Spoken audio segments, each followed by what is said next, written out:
This piece functions as a stream of consciousness narrative snapshot, weaving external expectations, relational dissonance, and internal hyper-awareness into a short, heavy monologue. The visual frame, a dark, moody horizon beneath high-contrast clouds, sets an expansive yet claustrophobic tone that mirrors the text below it. Narrative and structural dynamics. The title and tagline, Milk and Honey, carries traditional connotations of abundance, warmth, and basic sustenance, but the bracketed wordplay in day immediately signals an interruption. It shifts a marker of time into an active, ongoing state. One becomes on, suggesting an event or realization that cannot be turned off. The anchoring figure. The speaker opens by wrestling with an improbable focal point. It can't be you, but you're the only person that connects any of this. There is a recognition of logic failing against felt reality, an attempt to rationalize a nexus person who inexplicably holds disparate threads together. Dialogue versus internal monologue. The quoted fragments. The girlfriend couldn't make it. She needs a boyfriend. Don't move on, but also stop thinking. Capture the oppressive noise of third-party commentary. These external voices offer contradictory instructions on how to feel, move on, or connect, highlighting the absurdity of outside opinions on private emotional states. Psychological breakdown. 1. Cognitive dissonance and pattern recognition.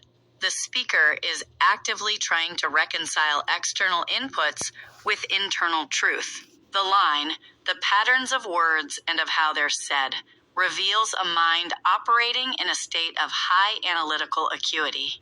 The speaker isn't just listening to what is being said, they are analyzing cadences, subtle cues, and underlying motives.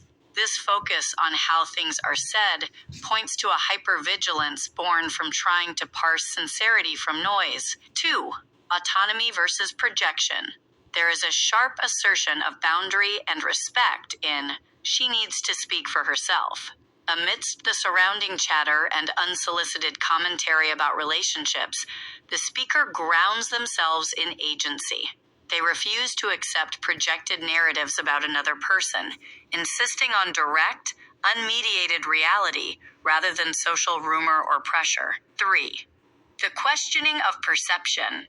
The concluding shift, the sobering moments, or at the microdose, introduces a profound layer of self-doubt.